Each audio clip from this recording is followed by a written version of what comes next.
Être panafricain, je crois, c'est vivre d'abord avec son temps.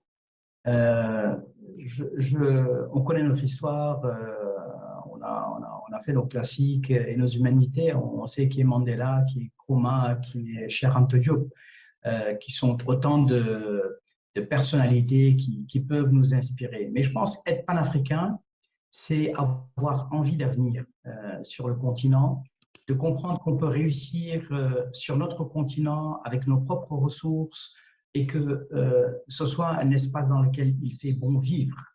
Je crois que aujourd'hui, pour moi, c'est ça être panafricain. C'est pas, je ne le recherche pas derrière une idole aujourd'hui prophétique qui va changer la donne. Tous, je pense, nous avons cette secrète ambition de pouvoir se promener partout sur le continent et d'y être à l'aise, de voir des gens épanouis, profiter des richesses de leur pays et d'être confiants dans l'avenir qui vient. Donc ça, c'est pour la première question, c'est quoi être panafricain? Alors, la deuxième question, alors pourquoi c'est important? Donc, la question du média, euh, ça, pour moi, c'est un élément clé. J'ai toujours à l'esprit ce fameux rapport de Amadou Matarmo à l'UNESCO sur ce rapport sur le nouvel ordre de l'information. Et je pense que euh, l'occasion de Covid ou de la guerre en Ukraine montre à quel point un média est déterminant.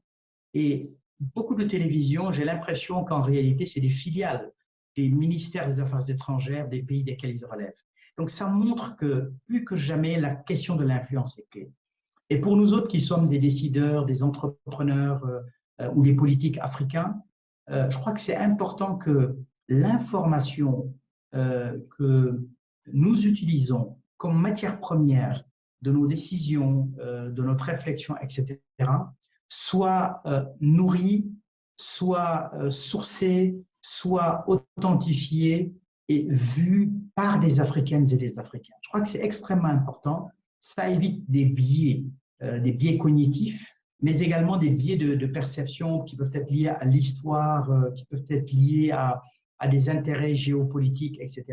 Et c'est pour ça que je suis toujours très impressionné et admiratif de ceux qui aujourd'hui montent des agences comme ANA ou des supports panafricains et qui résident sur le continent.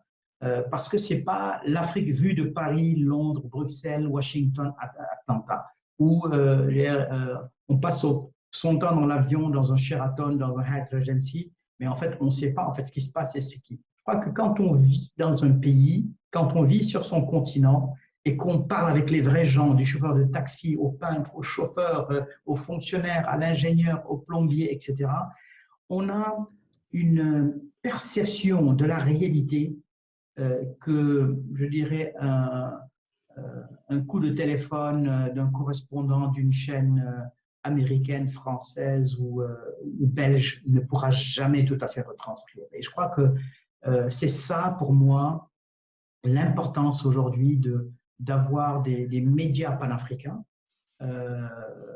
et je dis bien panafricains, qui ne soient pas attachés en tant que tels à un pays,